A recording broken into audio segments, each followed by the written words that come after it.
What's up mga idol? Dagdag kaalaman tayo mga idol. Simpleng tips paano maglagay ng divide or mag-hati nito mga idol. Gagamitin natin tong ating special tools. So yan ay nakasukat yan dito sa elbow.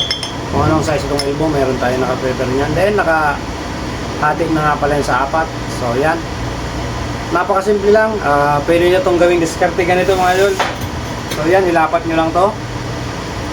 Kiss-kiss nyo lang mga idol. Yan. Once na bumakat na to mga idol, yan. May bakat na yan siya. So ito yung guhit natin. Itapat mo lang yan dyan. So ganyan. Yan. So yan, nakatapat na mga idol. Yung guhit nitong kinis-kiss natin. Tapos yung guhit nitong ating marker.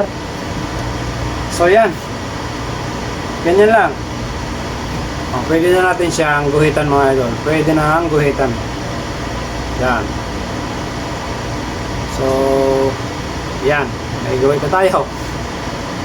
Yan. Pinaka-simple yan na paraan ng pag-divide o pag-marking ng ating elbow. So, pwede nyo pang guhitan dito sa loob. So, yan na. Magiging itsura niyan. Yan.